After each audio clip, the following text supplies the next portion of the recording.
جو راستہ بنایا ہے وہ خدمت کا ہے، اور مردوں کے لیے پروردگار عالم نے جو راستہ بنایا اور بتایا ہے وہ عبادت کا ہے۔ بہت تفصیل کا موقع نہیں ہے، لیکن یہ بات میری ہر بہن، ہر ماں، ہر بیٹی جانتی ہے۔ جب وہ 5 سے 6 سال کی عمر کی ہوتی ہے تو وہ ہر بیٹی اپنی ماں کا ہاتھ بٹانے لگتی ہے۔ اگر ماں کھانا بنا رہی ہے تو بیٹی کو کبھی کہتی مرچ لا دو، کبھی کہتی ہے پیاز کاٹ دو۔ 6 7 8 سال کی بچی اپنے ماں کا ہاتھ بٹانے لگتی ہے۔ پھر وہ بیٹی بڑی ہوتی ہے، 12 15 سال کی ہو جاتی ہے، تھوڑا سا سمجھدار اور شعور آ جاتا ہے تو وہ باپ کی سیکریٹری بن جاتی ہے اور باپ کا ہر کام بیٹی ہی کرتی ہے۔ تھوڑی اور بڑی ہوتی ہے، گھر میں بھائی ہے تو وہ بھائی کی خدمت کرنے لگتی ہے، اس کے کپڑے اور اس کا مینٹین کرنا، اس کی چیزوں کو رکھنا، اور گھر کی چھوٹی چھوٹی ذمہ داریاں وہ بچیاں اٹھانے لگتی ہیں۔ زندگی ڈگر پر چلتی رہتی ہے، گاؤں کی ہوں، دیہات کی ہوں، آسودہ گھروں کی ہوں، غریب گھرانوں کی بچیاں ہوں۔ جب وہ اپنے گھر میں رہتی ہیں تو بچپن میں ماں، پھر اس کے ساتھ ماں کے ساتھ باپ کی، پھر اس کے بعد بھائیوں کی خدمت، سیوا اور سب کی خدمت کرنا ان کا زندگی کا جوز بن جاتا ہے۔ پھر بیٹیاں بڑی ہوتی ہیں، ان کی شادی ہو جاتی ہے تو وہ اپنے شوہر کے ساتھ اپنی زندگی کے سفر طے شروع کر دیتی ہے اور اس کی خدمت میں لگ جاتی ہے۔ پھر اللہ رب العزت والجلال کی مہربانی سے جب اس کی گود بھر جاتی ہے اور بچہ ہو جاتا ہے تو وہ خاتون ماں کو، باپ کو، بھائی کو پہلے ہی بھول چکی تھی، اب وہ شوہر کے کام کم، اپنے بچوں کے کام زیادہ کرتی ہے۔ زندگی میں ایک بچے کو پالنے کے لیے کم سے کم 8 سے 10 سال چاہیے۔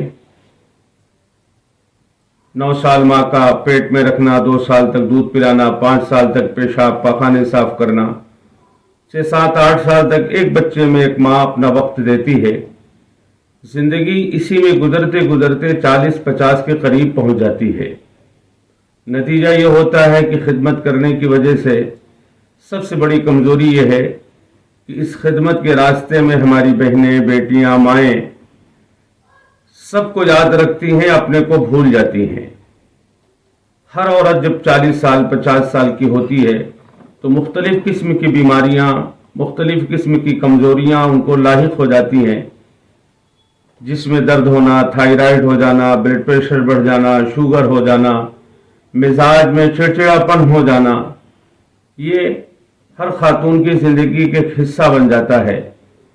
میری بہنیں اور بیٹیاں، میں یہ بات اکثر کہا کرتا ہوں کہ جو زندگی میں یہ خدمت کا راستہ ملا ہے یہ اللہ رب العزت والجلال کی طرف سے ملا ہے، اور خاتون جو بچی اللہ رب العزت والجلال دنیا میں پیدا کرتا ہے اس کے مزاج میں نرمی ہوتی ہے۔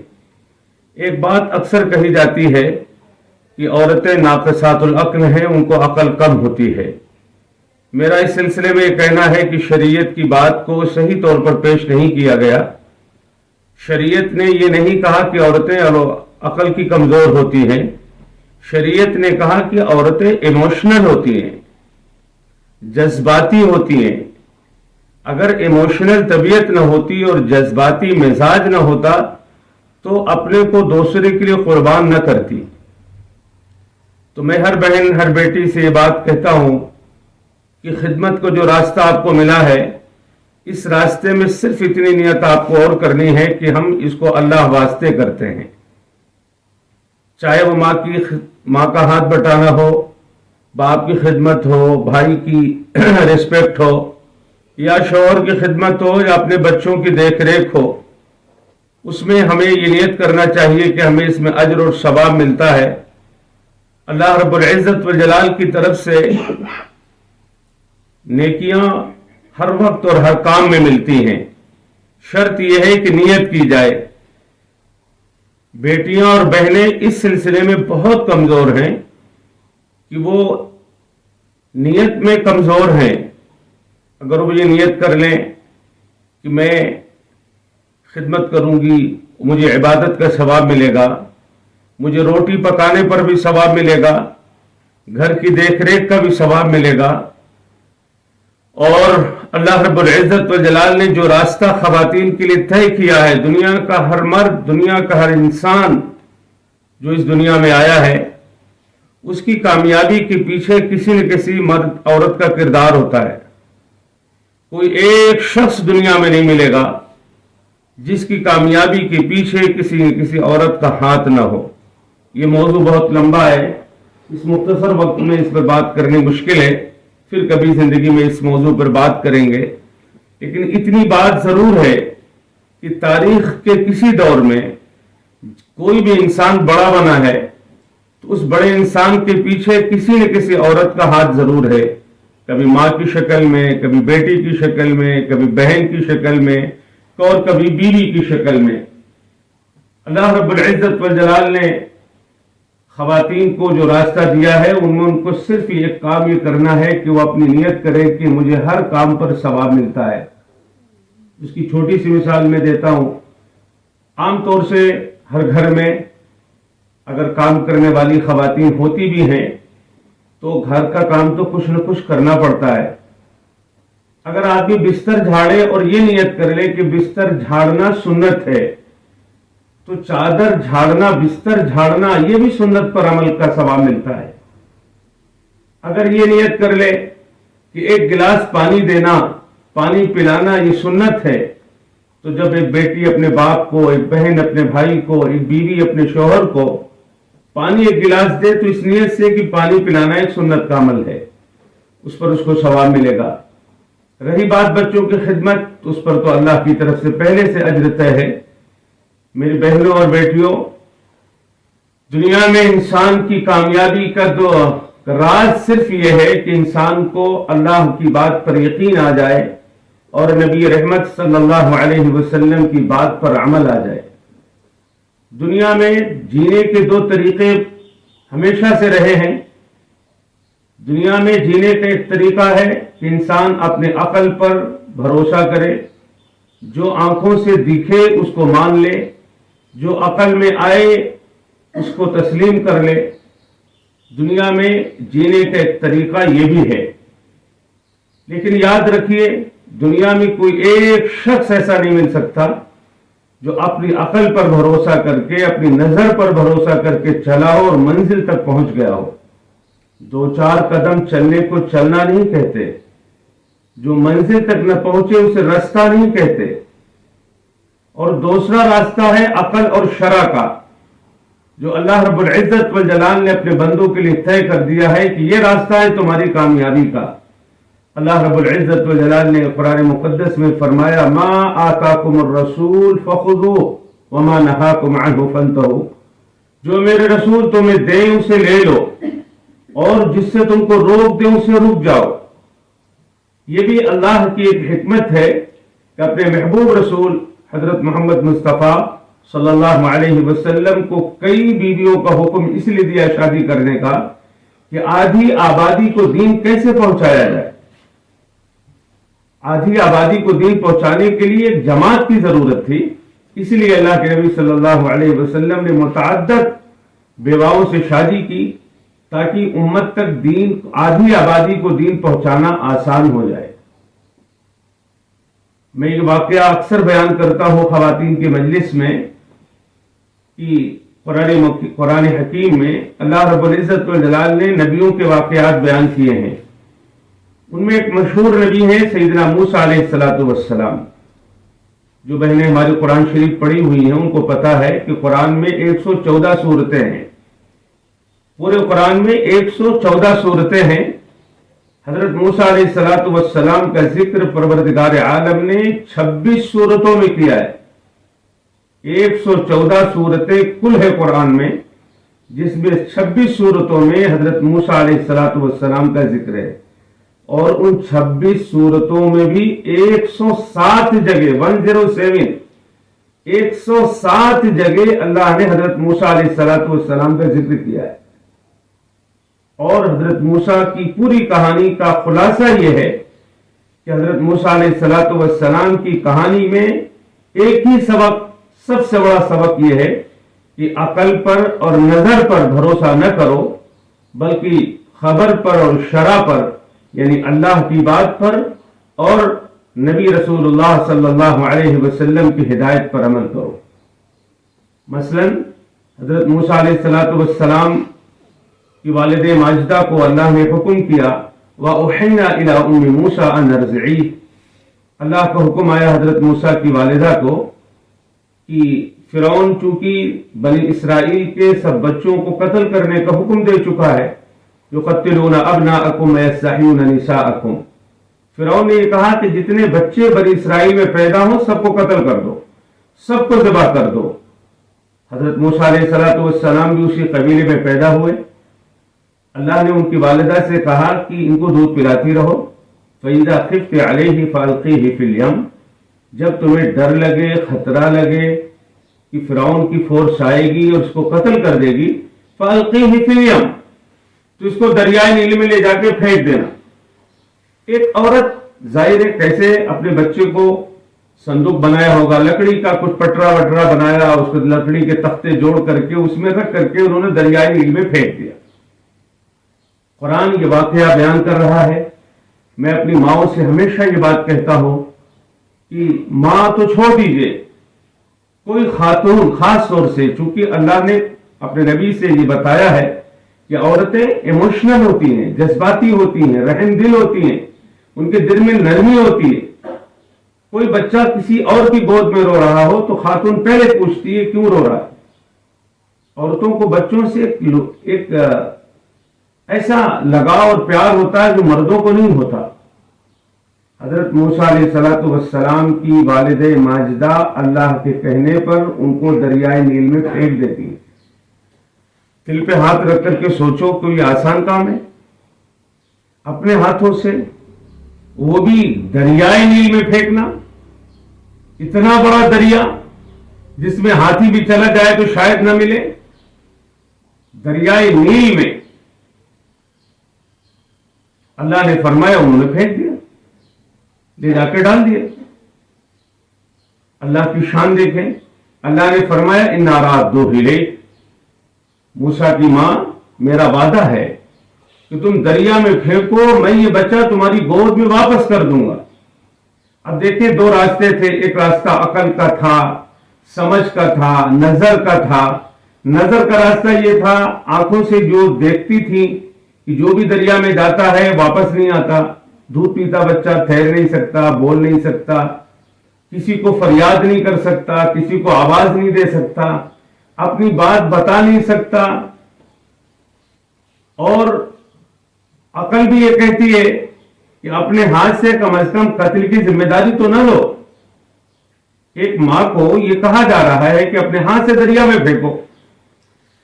حضرت موسیٰ علیہ الصلوۃ والسلام کی والد ماجدہ نے عقل پر اور نظر پر بھروسہ نہیں کیا، بلکہ عقل پر نظر پر بھروسے کے بجائے اللہ کی بات پر، اللہ کی خبر پر بھروسہ کیا اور دریائے نیل میں لے جا کے پھینک دیا۔ اللہ نے وعدہ کیا تھا اِنَّا رَادُّوهُ إِلَيْكَ، وہ لکڑی کا تختہ بہتے بہتے صندوق نما تختہ جو تھا وہ فرعون کے محل کے قریب پہنچ گیا۔ فَالْتَقَطَهُ آلُ فِرْعَوْنَ، اس کو اٹھا لیا، اٹھانے کے بعد محل میں لے گئے۔ وہاں سب لوگوں نے جمع ہو کر کے کہا کہ ہو نہ ہو یہ وہی بچہ ہو سکتا ہے جس بچے کی وجہ سے سارے بچے قتل کیے جا رہے ہیں، ایسا نہ ہو یہ وہی بچہ ہو۔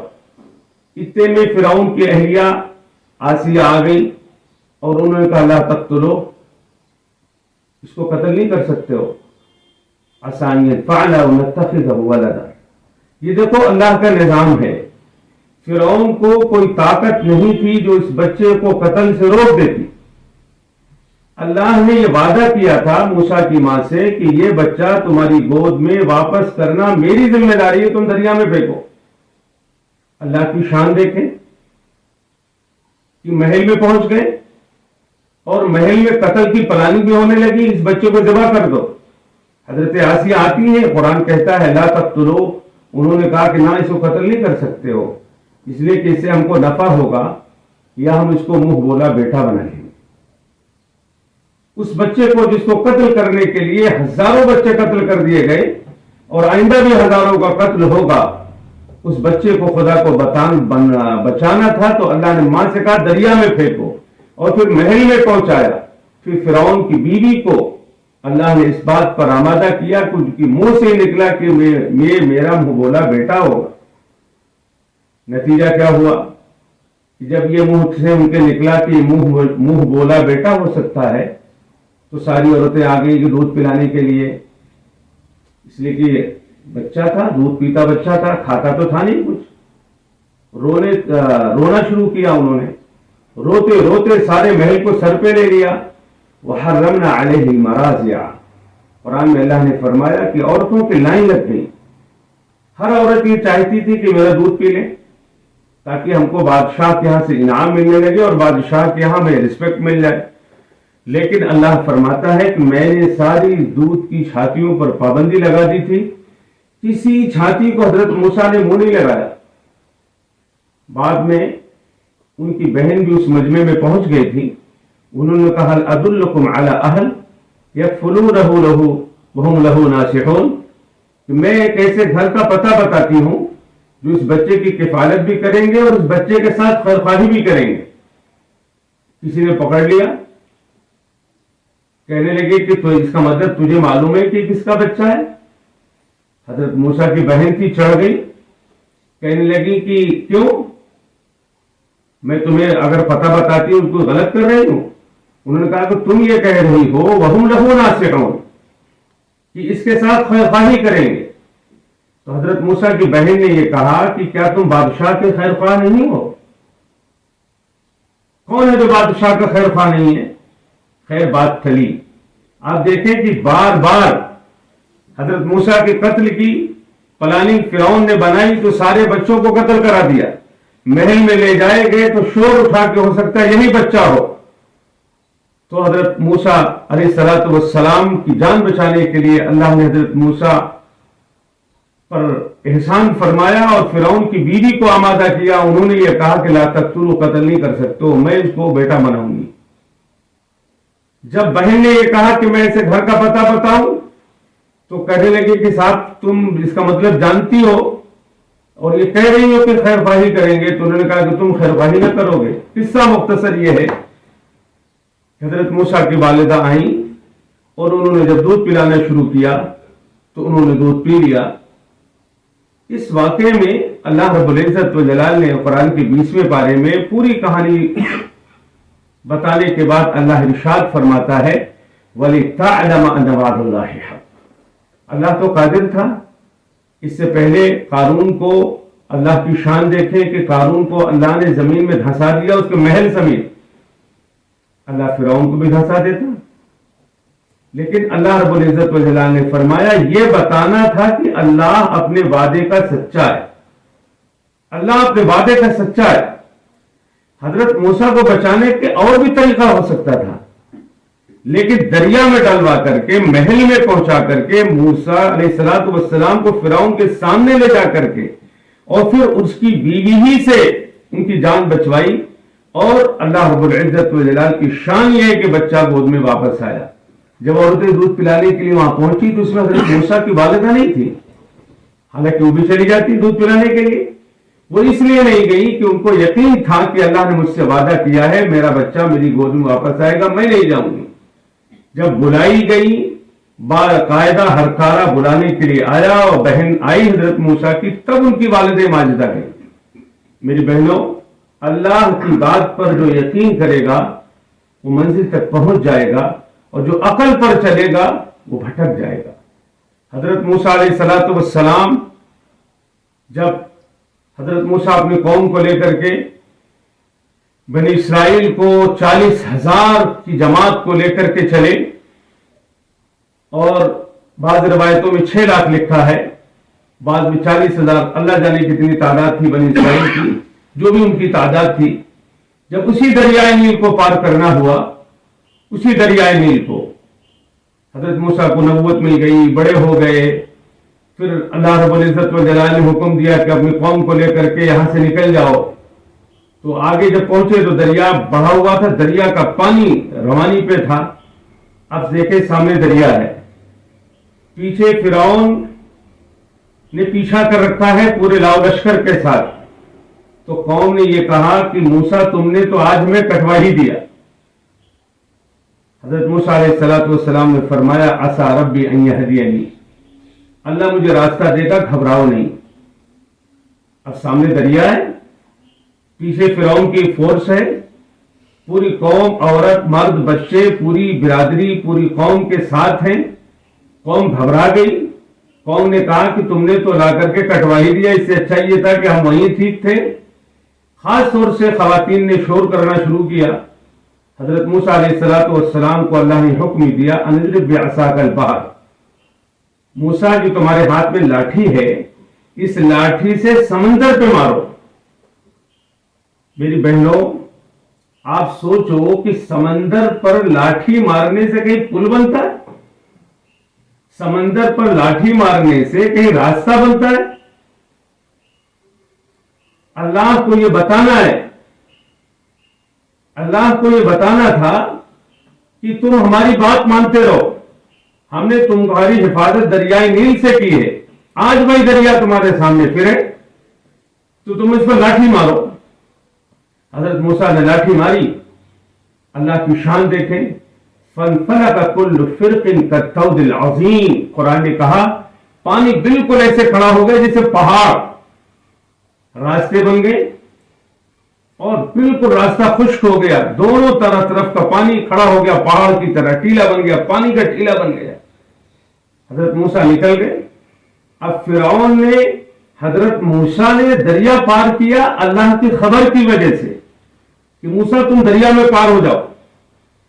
پیچھے پیچھے فرعون آ رہا تھا, وہ اپنی عقل پر چلا کہ جس راستے سے موسیٰ گزرے ہیں میں اسی سے گزر جاتا ہوں. لیکن اس کو یہ پتا نہیں تھا کہ موسیٰ اللہ کی خبر پر چل رہے ہیں اور تو اپنی عقل پر چل رہا ہے. نتیجہ کیا ہوا؟ جیسے فرعون اندر گیا دونوں طرف کا پانی مل گیا اور فرعون ڈوب گیا. اس واقعے میں اللہ رب العزت والجلال نے یہی بتایا ہے کہ جو خبر پر چلے گا, اللہ کی بات پر چلے گا, وہ منزل تک پہنچ جائے گا, اور جو فرعون کی طرح عقل پر چلے گا وہ ڈوب جائے گا. اس نے اپنی عقل لگائی کہ بھئی موسیٰ پار ہو گئے, تم بھی پار ہو جاؤ گے. لیکن اللہ کے ہاں عقل نہیں چلتی, اللہ کے ہاں خبر چلتی ہے. اللہ رب العزت والجلال کے ہاں جو اس کی بات مانتا ہے وہ دریا سے محفوظ واپس آتا ہے, اور دریا پار بھی اللہ کرا دیتا ہے. ایک ماں نے اللہ کی بات پر یقین کیا, اس کا بچہ اس کی گود میں واپس کیا گیا, اور اللہ نے وقت کا نبی بنایا. اور اللہ کی شان تو دیکھیے کہ حضرت موسیٰ کی والد ماجدہ نے جب دریا میں ڈالا ہوگا تو ان کی ماں کو دکھ کتنا ہوا ہوگا, کس قدر تکلیف ہوئی ہوگی, کیسا دل بھرایا ہوگا ان کا, کتنا روئی ہوگی. قرآن نے بھی کہا ہے وَأَصْبَحَ فُؤَادُ أُمِّ مُوسَىٰ فَارِغًا, کہ موسیٰ کی ماں کا دل پھٹا جا رہا تھا, بالکل ایسا لگ رہا تھا کہ دل ہی پھٹ جائے, اتنا ان کو رنج تھا. لیکن اللہ کی بات پر یقین کیا, اللہ کی بات پر عمل کر لیا, دل نہ کر چاہتے ہوئے بھی عمل کیا. نتیجہ ہوا کہ بیٹا گودی واپس آیا, اللہ کا کلیم بنا, اور جس فرعون کی وجہ سے ماں نے دریا میں پھینکا تھا, اللہ نے اس فرعون ظالم کو اسی دریا میں ڈبویا. کیوں؟ اس لیے کہ حضرت موسیٰ کی ماں کا دل ٹھنڈا ہو جائے. اس دریا نے بہت دکھ دیا تھا, بہت دل بھرایا تھا, بہت دل میں کسک ہوئی تھی اس وقت جب دریا میں بیٹے کو پھینکا تھا.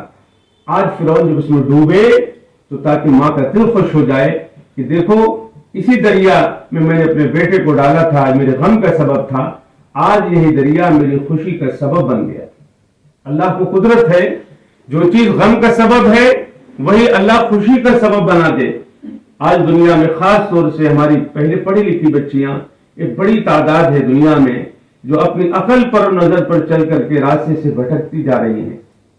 حضرت موسیٰ علیہ السلام کی والد ماجدہ نے دریا میں ڈالا، وہ محل میں پہنچائے گئے، فرعون کی بیوی آسیہ نے کہا ان کو قتل نہ کرو اور ان سے ہمیں نفع اور فائدہ ہوگا، ایک محبت کی نظر ڈالتی آسیہ نے، تو اللہ رب العزت والجلال نے حضرت آسیہ کو مقام کیا دیا؟ فرعون کی بیوی ہے۔ فرعون کہتا تھا انا ربکم الاعلی، میں سر زمین کا سب سے بڑا خدا ہوں۔ دنیا میں بادشاہ تو بہت ہوئے لیکن کسی نے یہ دعویٰ نہیں کیا کہ میں سب سے بڑا رب و خدا ہوں۔ اللہ کی شان دیکھیں، اللہ رب العزت والجلال نے اسی فرعون کے بیڈ روم سے آسیہ کو اٹھایا اور حضرت موسیٰ پر ایمان لائی، کلمہ پڑھا۔ مفسرین لکھتے ہیں ایک تو فرعون کا علاج کرنا تھا کہ تو خدائی دعویٰ کر رہا ہے، تیرے بیڈ روم سے ایمان نکلے گا، اور فرعون کی بیوی آسیہ نے چونکہ حضرت موسیٰ کو محبت سے دیکھا تھا اور منہ بولا بیٹا بنایا تھا، تو اس بچے سے محبت کی برکت یہ ہوئی کہ اللہ رب العزت والجلال نے ان کو ایمان دے دیا۔ جب وہ ایمان لے آئے تو انہوں نے فرعون سے یہ کہا تو کافر ہے، تو مشرک ہے، تو میرے ہاتھ نہیں لگا سکتا، میرا تیرا کوئی رشتہ نہیں۔ اس نے کہا تم ملکہ ہو، میں شوہر ہوں، تم میری بیوی ہو۔ انہوں نے کہا تو کافر ہے۔ اس نے کہا میں تو خدا ہوں۔ انہوں نے کہا تو کافر ہے، اللہ کا نافرمان ہے، میرا تیرا کوئی رشتہ نہیں، میں ایمان لا چکی ہوں، مجھ کو تو چھو بھی نہیں سکتا، ہاتھ نہیں لگا سکتا۔ اس نے ذلیل کیا، بے لباس کر دیا، بے لباسی نہیں کیا، ہاتھ پاؤں میں ان کی کیل گاڑ دیا۔ اللہ رب العزت والجلال کی بارگاہ میں حضرت آسیہ نے دعا کی، ربی ابن لی عندک بیتا فی الجنہ ونجنی من فرعون وعملہ ونجنی من القوم الظالمین۔ اللہ، فرعون نے اپنے گھر سے مجھے نکال دیا، مجھے بے لباس کر دیا، اللہ مجھے جنت میں گھر دے دیجئے، اللہ مجھے جنت میں گھر دے دیجئے۔ اور جنت میں گھر نہیں مانگا، صرف عندک بیتا فی الجنہ، اللہ اپنا قرب بھی دے دیجئے، اللہ میں آپ سے آپ کو مانگتی ہوں، صرف جنت نہیں مانگا۔ رب ابن لی عندک بیتا فی الجنہ، اللہ آپ کے قرب میں آپ کی رضا چاہیے، آپ کا قرب چاہیے، آپ کی محبت چاہیے، اللہ میں آپ سے آپ کو مانگتی ہوں، اور پھر جنت بھی مانگتی ہوں، اور فرعون سے اور اس کے ظالم فورس سے نجات بعد میں مانگا، اللہ کو قرب پہلے مانگا۔ معلوم ہوا کہ ایمان اللہ نے رب العزت والجلال نے دیا ہے، تو ایمان لانے کے بعد کچھ انسان پر آزمائشیں آ سکتی ہیں، امتحانات بھی آ سکتے ہیں، لیکن حضرت آسیہ کا یہ کردار سامنے رہے۔ اللہ کے نبی رحمت عالم صلی اللہ علیہ وسلم کی زوج مطہرہ، میری اور آپ کی پوری امت کی ماں حضرت خدیجہ رضی اللہ تعالی عنہا کا جب وصال ہونے لگا تو میرے نبی صلی اللہ علیہ وسلم نے حضرت خدیجہ سے کہا کہ جب جنت میں جاؤ تو میرا سلام کہہ دینا میری بیویوں کو۔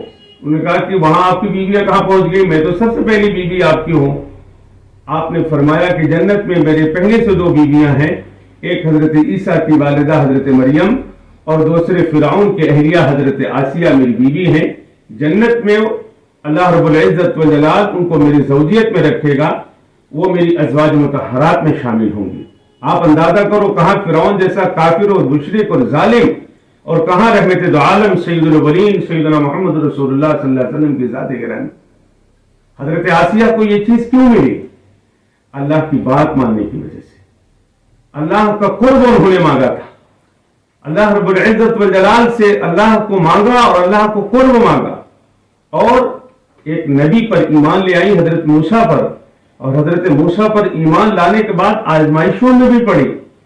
مجھے آپ سے صرف یہ عرض کرنا ہے، پہلی بات یہ کہ عقل اور نظر اس پر جو بھی چلے گا وہ بھٹک جائے گا، منزل تک نہیں پہنچے گا۔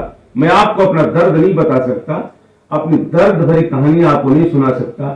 کتنی بیٹیاں، کتنی خواتین، بہت ساری ایسی بہنیں بیٹیاں جن کی شادیاں برسوں ہو گیا، جن کے کئی کئی بچے ہیں، لیکن عقل اور نظر پر چل کر کے انہوں نے زندگی کا ناس کر لیا اور خاندان کو اجاڑ دیا انہوں نے، بس عقل اور نظر پر چل کر۔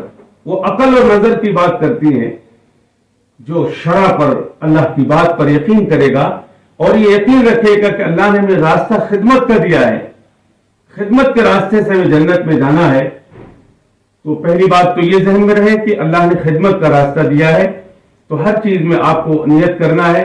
میں اپنی ہر بہن سے یہ بات کہتا ہوں, ہر بیٹی سے یہ اپیل کرتا ہوں کہ آپ کو اپنے ہر کام کو بسم اللہ سے کرنا ہے. یہ بات کہتے ہوئے مجھے جھجک بھی ہوتی ہے, لیکن دین کی بات ہے اس لیے کہنی پڑتی ہے کہ اللہ کے نبی صلی اللہ علیہ وسلم نے فرمایا کہ اپنے ہر کام کو بسم اللہ سے کرو, ہر کام کو بسم اللہ سے کرو, اپنا ہر کام بسم اللہ سے کرو.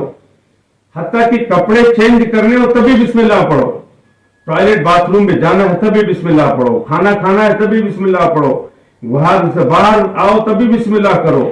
خاص طور سے کپڑا چینج کرتے وقت اور ٹوائلٹ باتھ روم میں جاتے وقت بسم اللہ کا اہتمام کریے, اس لیے کہ ان خاص وقتوں میں شیطان جسم پر اثرات ڈالتا ہے. اور اکثر عورتوں کے کپڑے جب عاملین چیک کرتے ہیں تو کہتے ہیں ان پہ آسیب ہے. آسیب کا اثر تو ہوگا. جب حضور نے فرمایا بسم اللہ پڑھ کر کے اگر تم پانی کا ڈھکن بند نہیں کرو گے تو شیطان اس میں منہ ڈال دے گا. بسم اللہ پڑھ کے اگر کھانا نہیں کھاؤ گے تو شیطان اس کھانے کو جھوٹا کر دے گا. بسم اللہ کہہ کر کے اگر گھر میں داخل نہیں ہوگے تو شیطان تمہارے ساتھ اندر آ جائے گا. یہ اللہ کے رسول کی خبر ہے, یہ اللہ کے رسول صلی اللہ علیہ وسلم کی بتائی ہوئی باتیں ہیں جس پر ہم کو یقین گھٹتا جا رہا ہے. اگر ہم باہر سے بغیر سلام کے اور بغیر بسم اللہ کے گھر میں آ گئے تو میرے ساتھ شیطان آ گیا. اگر ہم بغیر بسم اللہ کے کھانا کھانے لگیں تو شیطان اس کھانے کو جھوٹا کر دے گا. اگر بغیر بسم اللہ کے ہم نے کپڑے چینج کیے تو ہمارے جسم پہ اثر ڈال دے گا. اگر بغیر بسم اللہ کے ہم ٹوائلٹ باتھ روم میں جائیں گے تو ہمارے جسم پہ آسیب ڈال دے گا. یہ اللہ کے رسول کی خبر ہے جس پر ہم کو یقین کرنا ہے. تو میں اپنی ہر بہن بیٹی سے, ہر مرد و عورت سے یہ اپیل کرتا ہوں کہ اپنے ہر کام کو بسم اللہ سے کرے. نبی رحمت صلی اللہ علیہ وسلم نے فرمایا کہ بسم اللہ الرحمن الرحیم یہ آیت حضرت سلیمان علیہ السلام کے علاوہ یہ آیت کسی کو نہیں ملی. یہ آیت صرف مجھ کو ملی ہے سلیمان علیہ السلام کے علاوہ. حضرت عبداللہ بن مسعود فرماتے ہیں کہ جب بسم اللہ یہ آیت اتری ہے, بسم اللہ الرحمن الرحیم ہم لوگ پڑھتے ہیں نا قرآن شروع کرتے ہیں تو بسم اللہ الرحمن الرحیم جب آیت اتری ہے تو ساری دنیا کی ہوا رک گئی, سمندر کا پانی ٹھہر گیا, سارے بادل مشرق کی طرف چلے گئے جدھر سورج نکلتا ہے, اور سارے جانوروں نے کان لگا لیے. آسمان سے شیطانوں پر انگارے برسنے لگے, اور اللہ رب العزت و جلال نے فرمایا میری عزت کی قسم, میرے جلال کی قسم, جو کام بھی بسم اللہ سے شروع کیا جائے گا کبھی ادھورا اور نامکمل نہیں ہوگا. میں اپنی بہنوں سے ہمیشہ کہتا ہوں اپنے ہر کام کو بسم اللہ سے کرو, چاہے مرچ کاٹنا ہو, چاہے چائے بنانا ہو, چاہے کپڑے دھونے ہو, چاہے دسترخوان بچھانا ہو, سونا ہو تو, جاگنا ہو تو, چپل پہننا ہو تو, اور کہیں جانا ہو تو صرف بسم اللہ الرحمن الرحیم. اور خاص طور سے صبح و شام 19 مرتبہ بسم اللہ الرحمن الرحیم پڑھ کر بائیں طرف سینے پہ دم کر لیا کریں. آپ محسوس کریں گے کہ آپ کو 8 دن میں اس کے اثرات محسوس ہوں گے. ہمیں اللہ کی خبر پر اور رسول اللہ کی خبر پر یقین کرنا ہے, اور اسی بات کو 107 جگہ اللہ رب العزت و جلال نے حضرت موسیٰ کے قصے کو بیان کر کے یہی بتایا ہے کہ عقل پر نظر پر مت چلنا, اللہ کی خبر پر اور شرع پر اور انبیاء کی ہدایت پر اور نبی کی بات پر چلنا, اس میں تمہاری کامیابی ہے. دوسری بات یہ عرض کرنا ہے کہ رمضان کا مہینہ سامنے ہے. اللہ رب العزت و جلال ہمیں اور آپ کو رمضان کی گھڑیاں عطا فرمائے. ایک کارڈ ہوگا آپ کے پاس, اس میں چند کلمات لکھے ہیں. یہ کارڈ ہم نے اس لیے بنوایا ہے کہ ہمارے پاس خواتین کے میسج آتے ہیں, بہت ساری جگہوں پر خواتین پردے سے بات کرتی ہیں. ایک جگہ میں گیا فتح پور, تھوڑے دن پہلے کی بات ہے, دسمبر میں, تو رات کے کافی حصہ گزرنے کے بعد ایک فیملی ہمارے پاس آئی, اور مرد و عورت دونوں تھے, پردے سے انہوں نے, مرد اندر آ گئے, عورتیں باہر بیٹھی تھیں. انہوں نے کہا صاحب ہم تہجد نہیں پڑھ سکتے. تو میں نے کہا بھئی یہ تو مت پڑھا کرو, تہجد پڑھنا کوئی فرض ہے. انہوں نے کہا کہ جب ہم تہجد میں اٹھتے ہیں تو ہمارے گھر میں یہ گھر سے اندر سے آواز آتی ہے, اگر تہجد پڑھو گے تو گردن کاٹ دیں گے. تو میں نے کہا آواز کون دیتا ہے؟ کہنے کہ پتہ نہیں کہاں سے آتی. کہنے کہ ہماری بیٹی نے ایک دن ہمت کر کے نماز پڑھنی شروع کی تو کسی نے جب رکوع میں گئی تو کسی نے لاٹ سے مارا, وہ منہ کے بل گر گئی. تو میں نے بھائی ایسا کیوں ہوا؟ پھر میں نے ان سے پوچھا کہ آپ لوگ پڑھتے کیا ہو؟ تو جب انہوں نے اپنی پڑھائی بتانی شروع کی تو میں نے کہا کہ جب آپ نے پڑھ پڑھ کر کے وظیفے پڑھ کے آپ نے گھر میں جنات بسا لیے ہیں تو میں کیا کروں؟ تو انہوں نے کہا کہ میں نے کہا کیوں پڑھا آپ نے؟ تو کہتے ہم نے یوٹیوب پہ دیکھا. تو یہ کارڈ آپ کے سامنے اس لیے ہے کہ یوٹیوب پر دیکھ کر میں آپ سے درخواست کرتا ہوں، بہت احترام سے اپنی ہر بیٹی ہر ماں سے کہنا چاہتا ہوں، یوٹیوب پر دیکھ کر آپ وظیفے پڑھیں گی. میرے پاس ایسے واقعات لوگوں نے بتایا، خود ذاتی طور سے لکھ کر کے بھیجا کہ حضرت ہم کلمہ نہیں پڑھ سکتے. میں نے کہا کیوں نہیں پڑھ سکتے؟ انہوں نے کہا ہم نے ایک عمل شروع کیا، اتنا پڑھ لیا کہ ہماری زبان سے کلمہ نہیں ادا ہو سکتا، سب کچھ پڑھ سکتے ہیں. تو یوٹیوب پر دیکھ کر عام طور سے یہ عام بیماری ہوتی جا رہی ہے کہ خاص طور سے کم عمر بچیاں یا فارغ جن کو ٹائم رہتا ہے یوٹیوب پر سرچ کرتی رہتی ہے کہ صاحب روزگار کیسے بڑھے گا، میرا گھر جو ہے کیسے مالدار ہو جائے گا، شوہر میرے کنٹرول میں کیسے رہے گا، بیٹی کی شادی اچھی کیسے ہو جائے گی. اس طرح کے کاموں کے لیے یوٹیوب پر بیچا باچی ہوتی ہے. تو میں آپ سے یہ درخواست کرتا ہوں کہ یوٹیوب پر دیکھ کر اللہ کا واسطہ آپ کو دیتا ہوں کہ اپنی عاقبت کو اور دنیا کو برباد مت کیجیے.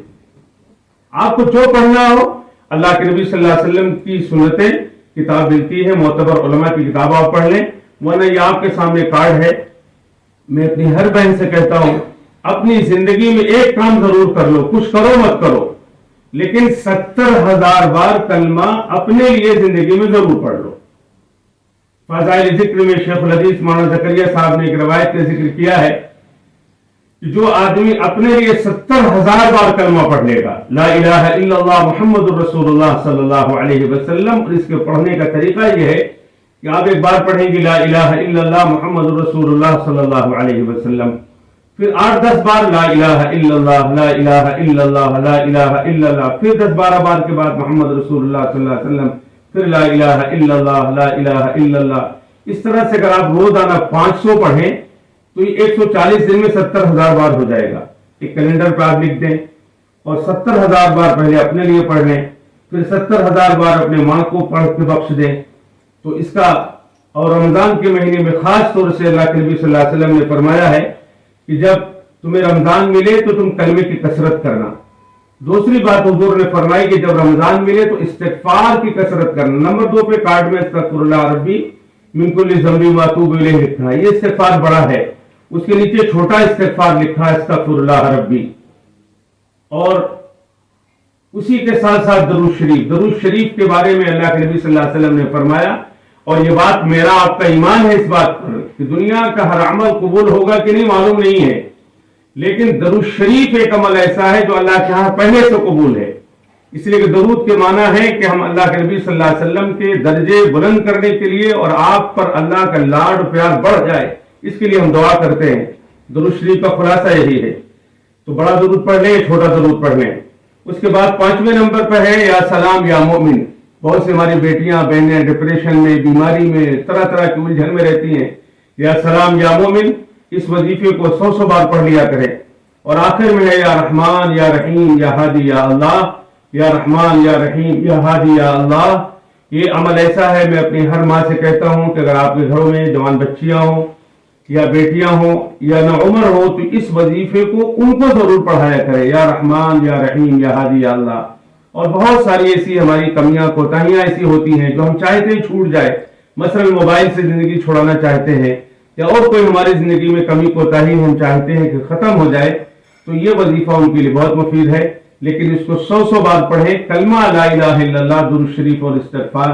کوشش کریں کہ آپ رمضان کے مہینے میں صبح شام اس کو 200 بار پڑھ لیں، ورنہ روزانہ کم از کم 10 بار پڑھیں گے تو انشاءاللہ فائدہ ہوگا.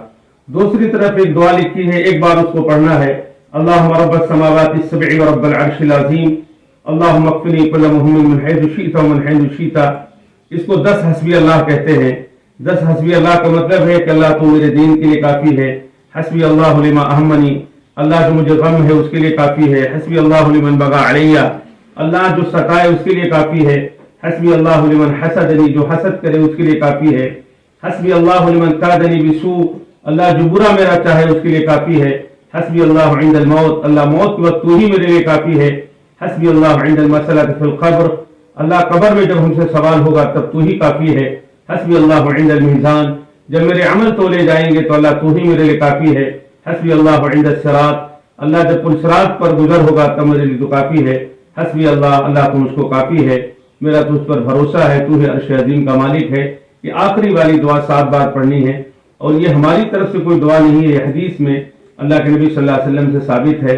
اس دعا کو کم از کم یہ جو 10 حسبی اللہ، اس کو صرف 1 بار پڑھ لیا کریں، اور یہ جو کلمہ درود استغفار ہے آپ اس کو روزانہ 10 بار اپنے معمول میں بنائیں۔ اللہ توفیق دے تو 100 بار پڑھ لیں۔ بات جہاں سے میں نے شروع کی تھی وہیں پھر دہراتا ہوں کہ آپ کو پہلا کام یہ کرنا ہے، اپنے ذہن کو بنانا ہے کہ اللہ نے ہم کو جنت میں جانے کا راستہ، خدمت کا راستہ دیا ہے۔ اس وجہ سے دنیا جو ماڈرن بنانا چاہتی ہے، اللہ نے جو فطرت بنائی ہے، انسان فطرت نہیں بدل سکتا ہے۔ دوسری بات یہ ہے کہ ہم کو عقل اور نظر پر نہیں چلنا ہے، خبر اور شرع پر چلنا ہے۔